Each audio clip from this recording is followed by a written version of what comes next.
ارباب بصیرت قلبی دوستی کو سمجھانے کے لیے میں تاریخ کے ایک واقعے کا سہارا لینا چاہوں گا کہ جس میں مولا علی علیہ السلام کا ایک واقعہ ہے، اور اس واقعے سے ہم یہ سمجھنے کی کوشش کریں گے کہ دلی دوستی کیا ہے، قلبی دوستی کیا ہے، زبانی دوستی کیا ہے۔ ارباب بصیرت کتاب جامع المعجزات میں رضا قائمی سے نقل ہے کہ ایک روز حضرت علی مسجد کوفہ میں تشریف فرما تھے کہ ایک شخص آیا جو اہل کوفہ میں سے تھا۔ سلام کرنے کے بعد عرض کی کہ مولا میں آپ کو دوست رکھتا ہوں۔ امام نے فرمایا کہ زبانی دوست رکھتا ہے یا پھر قلبی و زبانی دوست رکھتا ہے؟ جواب دیا کہ مولا میں آپ کو قلبی و زبانی دوست رکھتا ہوں۔ حضرت نے فرمایا اٹھو میرے ساتھ چلو۔ دونوں کوفہ سے باہر آئے اور حضرت نے فرمایا آنکھیں بند کر اور 3 قدم چل۔ اس نے ایسا ہی کیا، آنکھیں بند کی اور 3 قدم چلا۔ مولا نے فرمایا آنکھیں کھول۔ اب جو آنکھیں کھولی تو دیکھا ایک بہت بڑے شہر میں آیا ہوا ہے کہ جہاں کچھ لوگ کافر ہیں اور کچھ لوگ مومن ہیں۔ امام علی بھی اس کے ساتھ ہیں۔ مولا نے فرمایا چل میرے ساتھ چل تاکہ ہم قلبی دوستی کی پہچان کر لیں۔ چلتے چلتے دونوں ایک قصاب کی دکان پر ٹھہرے۔ مولا نے 1 درہم دیا اور فرمایا کہ اس 1 درہم سے جا کر قصاب سے خریداری کرو۔ مرد کوفی نے 1 درہم لیا، قصاب کے پاس پہنچا اور قصاب سے کہا کہ یہ 1 درہم لے لے اور اس کی قیمت کے برابر مجھے گوشت دے دے۔ قصاب نے غور سے دیکھا اور سمجھا کہ یہ بہت غریب ہے، تو کہنے لگا کہ تو کہاں کا رہنے والا ہے؟ جواب دیا کہ میں کوفہ کا رہنے والا ہوں۔ قصاب نے کہا میرے مولا علی کے شہر کوفہ کے رہنے والے ہو؟ کہا تیرے مولا کے شہر کوفہ کا رہنے والا ہوں۔ تو قصاب نے کہا کہ آج کی رات تم میرے گھر میرے مہمان بن کر رہو۔ ارے میں تمہیں محبت علی میں اپنا مہمان بنا رہا ہوں۔ مرد کوفی نے کہا کہ دیکھو مجھے دوستی پسند ہے، میرا ایک دوست ہے۔ قصاب نے کہا اسے بھی ساتھ لے آؤ۔ مرد کوفی مولا کے پاس آیا، سارا ماجرا بیان کر دیا۔ پھر دونوں قصاب کی دکان پر چلے گئے۔ قصاب نے کہا کہ تم میرے مولا کے شہر کوفہ کے رہنے والے ہو؟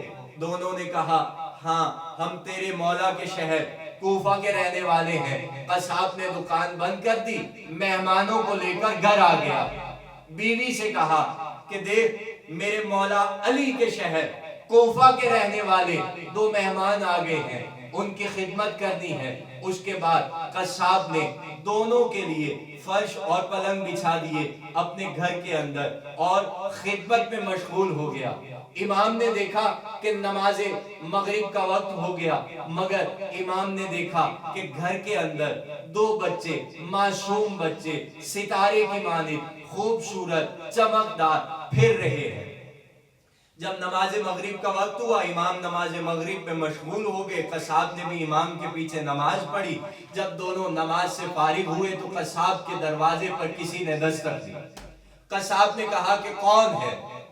کہنے والے نے کہا میں جلاد ہوں، بادشاہ نے بھیجا ہے، تجھے قتل کرنا ہے، تیرا خون بادشاہ تک لے کر جانا ہے، کیونکہ بادشاہ بیمار ہو گیا ہے اور حکیم نے محب علی کا خون دوا کی تجویز کی ہے۔ قصاب نے کہا مجھے اتنی مہلت دے دو کہ میرے گھر 2 مہمان آئے ہوئے کہ میں ان کی سفارش بیوی سے کر دوں۔ گھر آیا، بیوی سے کہا کہ اے نیک بخت وفادار بیوی، ان مہمانوں کی خدمت و مدارت میں کوئی کمی نہ آئے، اس لیے کہ میں نے سنا ہے مولا علی خدمت بہت کرتے ہیں مہمانوں کی، تو لہٰذا تم بھی خدمت کرنا۔ یہ کہہ کر گھر سے باہر نکل آیا۔ کہا میں ایک ضروری کام سے باہر جا رہا ہوں۔ گھر سے باہر نکلا، اچانک اس کے بچے اس کے پیچھے پیچھے باہر نکلے، لیکن باپ نے توجہ نہ کی۔ جلاد نے باپ کو زیر تیغ بٹھایا، نہ کہا اس کا بڑا بیٹا آ گیا۔ اور جلاد سے کہنے لگا میرے باپ کو چھوڑ دے، اسے قتل نہ کر، مجھے قتل کر دے۔ جلاد نے بچے کو زیر تیغ بٹھایا اور چاہا کہ اس کا سر تن سے جدا کیا جائے، تو یکا یک اس کا چھوٹا بھائی ادھر آ گیا اور منہ پر منہ رکھ دیا۔ جلاد نے تلوار چلائی، دونوں بچوں کے سر قلم ہوئے۔ جلاد نے خون لیا اور بادشاہ کے پاس پہنچ گیا، سارا ماجرا بیان کر دیا۔ ادھر قصاب بچوں کے کٹے ہوئے سر دیکھ کر کلیجہ کٹ گیا، پھر دونوں کا سر خاموشی سے اٹھا کر مکان کے اندر رکھ دیا تاکہ کسی کو پتہ نہ چلے، اور پھر گھر آیا، بیوی سے کہنے لگا جلدی کر کھانا چن۔ امام نماز سے فارغ ہوئے، دسترخوان لگ گیا، کھانا رکھ دیا۔ قصاب نے کہا بسم اللہ کیجئے، کھانا کھائیے۔ تو اس وقت امام نے کہا جب تک تیرے بچے نہیں آ جائیں گے ہم کھانا نہیں کھائیں گے۔ قصاب نے کہا بچے بہت دور چلے گئے ہیں، اب وہ نہیں آئیں گے، آپ بسم اللہ کیجئے، آپ کھانا کھائیے۔ قصاب نے بہت کوشش کی کہ امام غذا تناول کرے، لیکن امام نے کہا جب تک تیرے بچے نہیں آ جائیں گے ہم غذا تناول نہیں کریں گے، ہم کھانا نہیں کھائیں گے۔ ارباب بصیرت، جب امام نے دیکھا کہ قصاب اپنے دل کی کیفیت بیان نہیں کر رہا، تو اس وقت امام علی نے کہا اے قصاب تو نے مجھے نہیں پہچانا؟ ارے میں تیرا مولا علی ابن ابی طالب ہوں۔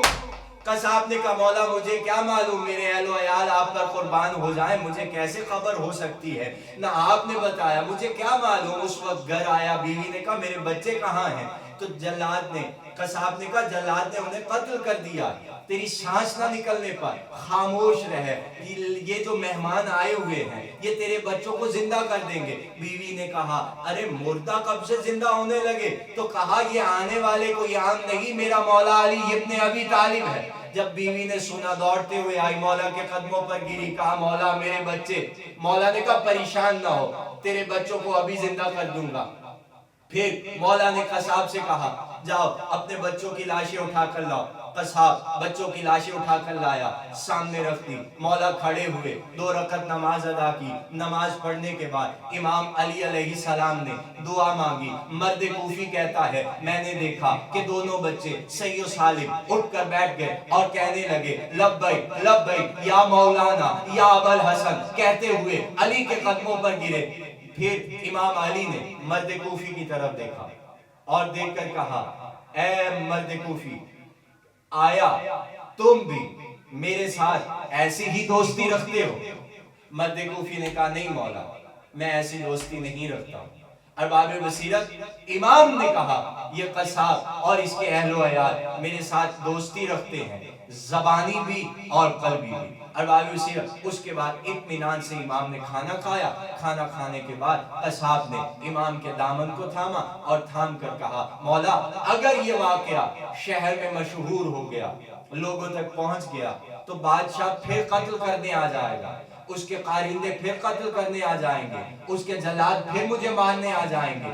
امام علی نے کہا اب تمہیں پریشان نہیں ہونا چاہیے، اس لیے اب اگر وہ آئے تو مجھے پکارنا، میں علی آ جاؤں گا۔ ارباب بصیرت اور ارباب معرفت لیجئے، واقعہ ختم ہوا اور امام علی مرد کوفی کو لے کر واپس کوفہ آ گئے۔ کافی دن گزرے، قصاب کا واقعہ مشہور ہو گیا، بادشاہ تک پہنچا۔ بادشاہ کو جیسے خبر ملی، بادشاہ نے حکم دیا کہ جاؤ قصاب کو پھر قتل کرو، اس کا خون لاؤ۔ ارباب بصیرت اور ارباب معرفت، اب جب بادشاہ کے قارندے چلے تو قصاب کو خبر ملی، قصاب نے ناد علی پڑھنا شروع کیا۔ علی کو خبر ملی، علی اس جگہ پھر آئے اور علی نے ان جلادوں کو قتل کیا۔ قتل کرنے کے بعد بادشاہ تک پہنچے، بادشاہ نے جیسے علی کو جلال کے عالم میں دیکھا، تخت چھوڑا، علی کے قدموں میں گرا، معذرت کی، کلمہ پڑھا، مسلمان ہو گیا، نجات حاصل کر لی۔ ارباب بصیرت، یہ ہے قلبی دوستی۔ ایسا ہمیں چاہیے کہ ہم اہل بیت کے ساتھ اسی طریقے سے دوستی رکھیں۔ دیکھیں ہر شخص یہ چاہتا ہے کہ ہم گمراہ نہ ہوں، ہم ہدایت یافتہ رہیں، تو ہر شخص کو چاہیے کہ وہ راستہ اختیار کرے جو راستہ علی ابن ابی طالب کا ہے، جو راستہ حسین ابن علی کا ہے، اور چاہیے کہ وہ بات نہ کیجئے، وہ بات نہ پسند کیجئے، وہ بات نہ چاہیے کہ جس میں ذلت ہو، جس میں آپ غرق ہو جائیں۔ آپ کو چاہیے کہ آپ حسین کی محبت کی کشتی میں بیٹھ جائیں اور حسین کے دامن کو اپنے ہاتھوں سے تھام لیں اور جدا نہ ہو، اس لیے کہ حسین نے واقعہ کربلا کے ذریعے سے قیام کر کے یہ واضح کر دیا کہ حسین نجات کی کشتی ہے، حسین وسیلہ نجات ہے، حسین ہی وہ ذریعہ ہے کہ جس سے ہمیں نجات ملے گی۔ اللہم صلی علی محمد و آل محمد وعجل فرج آل محمد۔